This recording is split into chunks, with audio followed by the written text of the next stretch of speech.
Okay, question 3 is pH question. It's got a couple of genuinely tricky bits in it, but mostly it's a fairly standard pH question, just dressed up to look more difficult than some of them because it's got these unfamiliar organic acids in there. It's very important you don't let that put you off. So the first thing it asks is just for the equation for the reaction of the acid with sodium hydroxide, and it's important that you can figure that out easily by saying, well, it does the same thing that a simple acid like HCl does. So if it was asking for HCl plus sodium hydroxide, then hopefully you would confidently say, oh yeah, acid plus alkali goes to salt, NaCl plus water. And with one of these organic acids, it's exactly the same. So this time we've got glycolic acid, which has got a much more complicated formula, but all that actually matters is that it can lose an H plus ion to react with a base in the same way that HCl does. So they react in the same way because they each lose H plus, and that's what reacts in the reaction. So it will be that plus NaOH goes to, well, the salt is what you get when you simply replace the hydrogen ion with the metal ion from the base. So it's HOCH2 COO, not now H, but Na plus water. So exactly the same pattern, and although the salt looks more complicated, it really isn't, because all we did was in both cases we took the acid, took the H plus away, and put the Na plus in instead to get the formula. So that's the equation that you want. Okay, so let's lose that one now that we've used it, and that's the equation we're going to be working with. Now the next part is just a titration calculation, but with the added dimension that instead of using an indicator to find the endpoint, we're using a pH titration curve. But so long as you know how to use that to find an endpoint, it's a pretty standard titration calculation. So as always, where you start is you think, well, one of the solutions at least, we should know the concentration and we should know the volume, because if we know those two things we can calculate the moles. And you can see that's the case for the glycolic acid, because so we can get that moles of glycolic acid is equal to concentration times volume in dm cubed. Okay, so this is what you should be expecting to do in a titration calculation, is to work out moles of something in that way. Just make sure you've got the right numbers. So we're looking at glycolic acid, and it says the concentration is 0.125. The volume is 25.0 cm cubed, but remember that's got to be divided by 1,000 to put it into dm cubed. So times 0.0250 is the volume in dm cubed, and that comes to 0.003125 moles. Okay, now, next step is to notice that from the equation, that's also equal to the moles of NaOH at the end point, when you've just added enough NaOH to neutralise the acid. It's a one-to-one reaction, so that's equal to the moles of NaOH at the end point. So the question is, well, where is the end point? And this is where your curve comes into play. So you've got this curve of pH and the volume of sodium hydroxide solution along the bottom, and the curve has a shape kind of vaguely like that. And the important point is this one, where it goes vertical. Okay, so the volume there is the end point volume, because when it goes vertical is when you've just added enough sodium hydroxide to neutralise all of the acid. It's not up here. This is long past you've overshot the end point. This is where you just stopped doing the experiment. Here, the vertical point, that's the one that goes into your calculation. And you can see that's 22 cm cubed if you read it off carefully. So we know the volume of NaOH at the end point, we know the moles of NaOH at the end point, and so we can just put those together to get the concentration. Okay, so we get the concentration of NaOH is equal to moles divided by volume in dm cubed,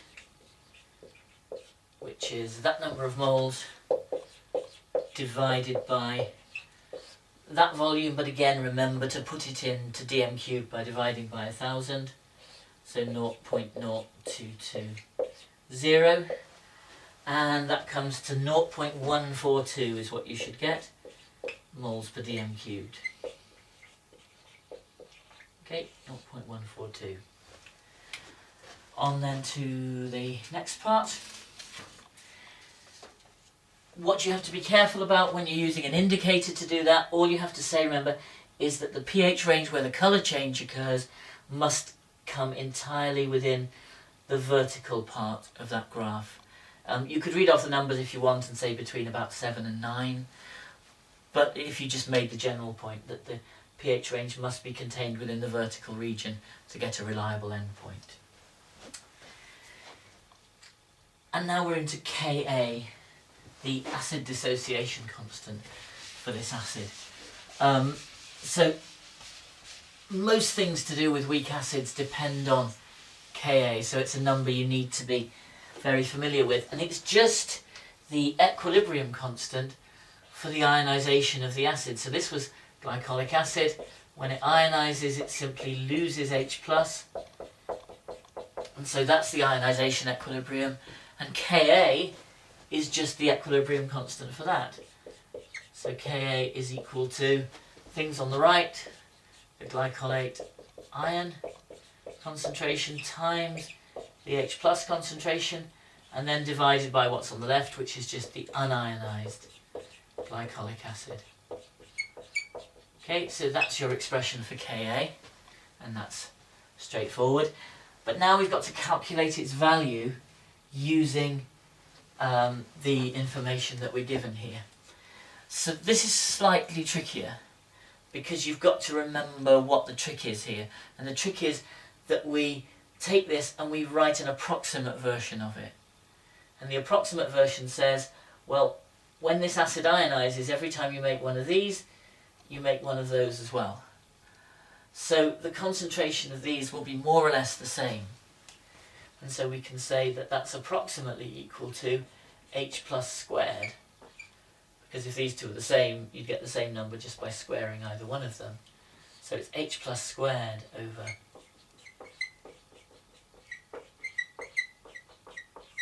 the unionized acid concentration. Now that's not the definition of Ka, because it's not always true. It's not true in buffer solutions, for example, where you add extra stuff into the solution.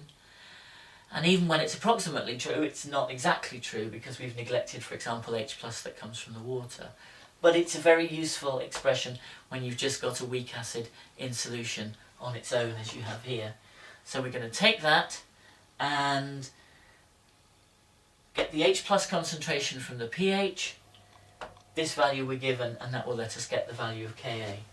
So we're told that the pH is equal to 2.37, and you have to remember the recipe for converting that back into the H+ concentration, which is that it's 10 to the power minus the pH. Or on your calculator, that's likely to be the inverse log of minus the pH, which comes out to be 4.266 times 10 to the minus 3 moles per dm cubed. Okay, so you need to make sure you remember how to work backwards from pH to the H+ concentration, particularly remembering that minus sign is what tends to go wrong there. That's got to be there. So that gives you the concentration of H+. We know the unionized concentration because it's told us that it's 0.125. Remember, we neglect the fact that a very little bit of that is ionized. It's small enough that we can ignore it. So we just use 0.125 on the bottom. So we can put our numbers in here then. It's 4.266 times 10 to the minus 3 squared on the top, divided by 0.125, and that works out to be 1.46 times 10 to the minus 4 is what you should get on your calculator. And it asks for the units. So top line we've got moles per dm cubed times moles per dm cubed, but then divided by moles per dm cubed on the bottom line, so the units are just moles per dm cubed for Ka. Mole dm to the minus 3 is the unit down there. Now the next little bit is slightly different. It's not a question that's asked so commonly, which is the percentage dissociation. But it's not actually a very complicated idea. It's just saying what percentage of the total acid is present in the ionized form. So the percentage dissociation is equal to the concentration of the ionized form, which again we've said is essentially the same as the concentration of H+, because every time you make one of those, you make one of those. So it's the concentration of H+ divided by the total, which is 0.125 times 100. Okay, so the ionized concentration, which is the same as the H+ concentration, divided by the total concentration times 100, which is 4.266 times 10 to the minus 3 times 100 divided by 0.125, which works out as 3.4%. Okay, so it's not very ionized, and that's true for all these weak acids that we're going to be dealing with in the A level. Okay, next part is a classic buffer solution question, where you've got to explain how the buffer solution works, but also in this case say briefly how you would make it. So once again, I'm not going to cross off that equation at the top, because the ionization equilibrium is the key to buffer questions. So every time you have to explain how a buffer works, the first thing to write down is the ionization equilibrium. That's hugely important, because if you forget to do that, the whole idea of using Le Chatelier to explain how it shifts around to oppose changes, that whole thing will go wrong, and you'll lose not just one but several marks. Okay, so absolute golden rule. In buffer questions, when you're explaining how they work, start out by writing down the ionization equilibrium for the weak acid. And as it tells you in the question, what the buffer solution actually is a mixture containing that weak acid and extra conjugate base, not just the stuff, the small amount that would be formed by ionization, but extra conjugate base added in there. So what we've got to do first of all then is explain how that mixture will act as a buffer. That means how it resists or minimises the pH change when we add extra acid or when we add extra alkali. So we just do them one at a time. Acid is the easier one, so let's do that first. So when acid is added, it reacts with the buffer. That's the idea. And because it reacts with the buffer, the H+ concentration doesn't change very much, and therefore the pH doesn't change very much. And you've got to explain how that happens. And there are two aspects to that. The first is to use Le Chatelier's principle to think about what's going to happen. When we add acid, the H+ concentration rises, but Le Chatelier says the equilibrium will respond to that by shifting to the left to oppose an increase in H+ concentration. So you write that down. Okay, the equilibrium shifts to the left to oppose an increase in the H+ concentration. Okay, so that's a very simple idea. It's just using perfectly straightforward Le Chatelier ideas, the same as you would have done last year. So long as you've written this equilibrium down, that's easy. And then the next mark is easy as well, because you say, well, what does that mean if it shifts to the left? In other words, what is actually the reaction that takes place that uses up the H+? And it's simply the back reaction here. So you can just write down H+ plus HOCH2 COO minus goes to HOCH2 COOH. Now if you get that far, you've already got 3 marks. One for writing this down, one for writing the Le Chatelier idea, shifting to the left, and one for writing that equation. Now we've got to do the same thing, but what happens when alkali is added? So when OH minus is added, and this is slightly tricky because there's no OH minus in this equation, so there's an extra step to the argument here. And the extra step is that OH minus reacts with the H plus. So it reacts with H plus. And again, put the equation in. The key is, notice that it says in the question that we should use, no it doesn't actually, yes it does, it says explain using equations. And that means there are going to be lots of marks which are dependent on having equations in there. So this is a very simple equation, but it gets you a mark that when you add OH minus, it reacts with the H plus to form water. Then Le Chatelier kicks in again. You say, okay, well if the H plus reacts, its concentration will drop, but the equilibrium will shift to the right to oppose that. So you write that down, that the equilibrium shifts to the right to oppose a decrease in H plus as a result of that reaction.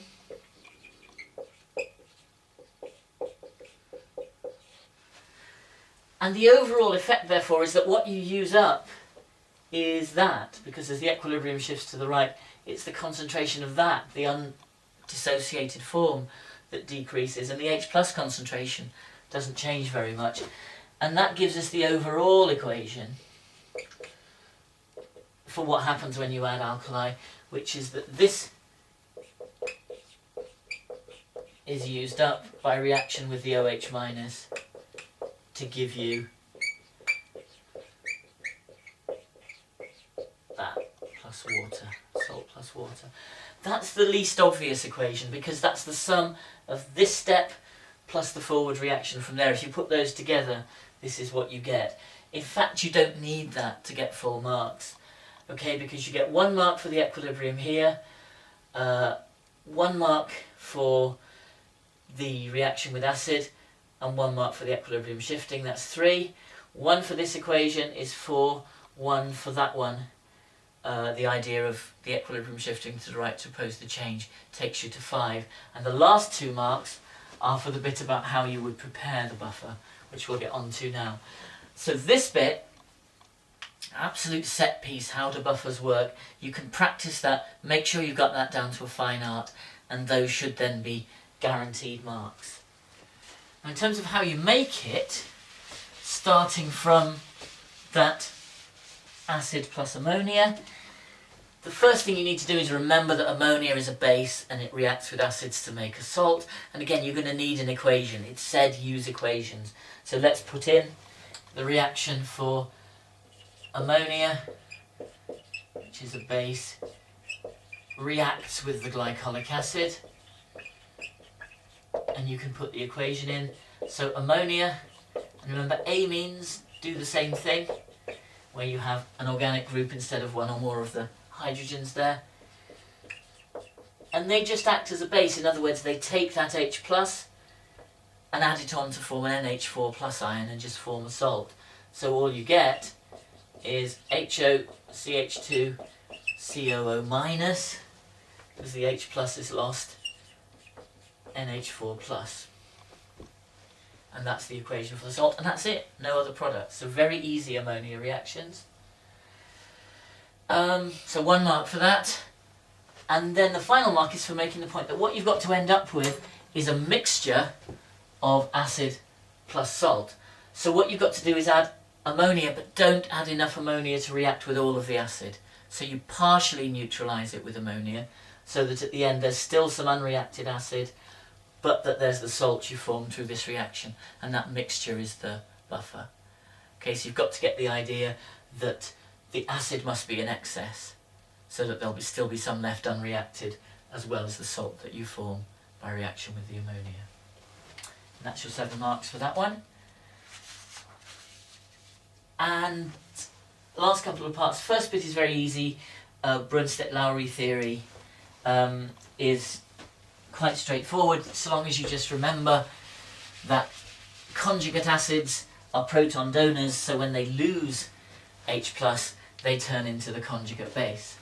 So in this case, we've got thioglycolate plus NH4+ in equilibrium with thioglycolic acid and ammonia. And you can see that this is going to be a base because it can accept a proton, it can pick up H+. So this is going to be base 1. And when it does pick up H+, it turns into its conjugate acid, which is therefore this one. So this will be acid 1. Okay, so base 1 and acid 1 just differ by the H+ ion that the acid has, but is given away when it forms the base. So NH4+ is going to be an acid because it can lose the H+ to form ammonia. So this is going to be acid 2. And when it's donated its H+, it turns into base 2, which is NH3. Obviously you could have the 1 and 2 the other way round if you wanted, that doesn't make any difference. But those are the pairings that you need to get there. Now the last part is a sort of one-off question. It was really quite tricky, I think. Not many people got it right in the exam. And we'll go through it quickly now, but don't lose a lot of sleep over this one because you're unlikely to get a question very similar to this one. It's not a typical sort of question.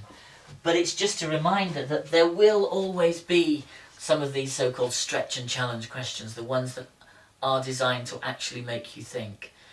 And if you're in the business of aiming for an A, or particularly for an A star, you can't just ignore these. You've got to train yourself to think, right, if I stay calm, these shouldn't be tremendously difficult. It's not going to be a massive leap away from things I've thought about before. So if you're not aiming at that sort of level, don't worry too much about this. But if you are, see if you can follow what's going on here. So it tells us that in stage 1 of this reaction, we've got hair and we've got thioglycolate ions being added to it. And it tells us in words what happens. So if we read all the waffle, it says that hair can be represented as RSSR. Okay, it tells us that in the question. And it tells us that each of those disulfide bonds within the hair, yes, S groups within the hair, react with 2 thioglycolate ions. So plus 2 HSCH2 COO minus, and it tells us that it produces 2 molecules containing thiol groups. So given that we know that what it does is it breaks the disulfide bonds in the hair, that's how the process works, we can guess that what happens is that this disulfide bond gets broken and that the 2 species containing thiol groups are RSH and RSH. Okay, so the disulfide bond here gets broken and we get 2 RSH here. So we break the bond down the middle and stick hydrogens on it.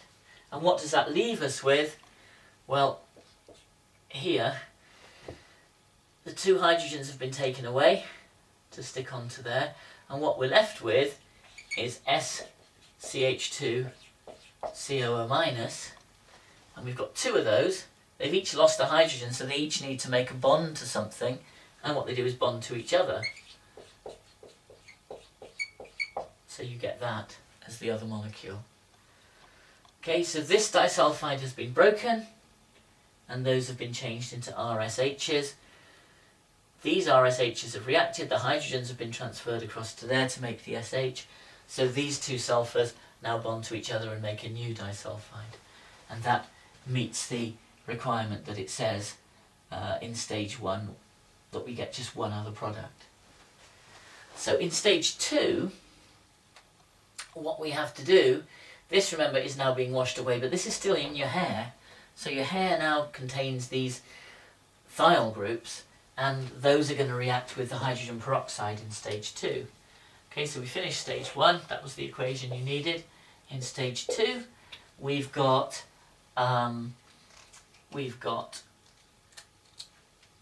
RSH, and in fact we've got 2 of them. And they've got to reform disulfide bonds by reacting with H2O2. So if they reform the disulfide bonds, that means we've got to go back to that. So we get RSSR back again. And that releases these two hydrogens, okay, because we've got the RSSR, the two hydrogens are released, so they'll react with the hydrogen peroxide, and that gives us 4 hydrogens and 2 oxygens, which is 2H2O. And it's as simple as that. Okay, so don't worry endlessly about it, but if you didn't get that, couldn't see that, just try now and see how that fits in with the information that you're given, and convince yourself maybe that it wasn't completely impossible. Okay, one way or the other though, that's the end of question 3.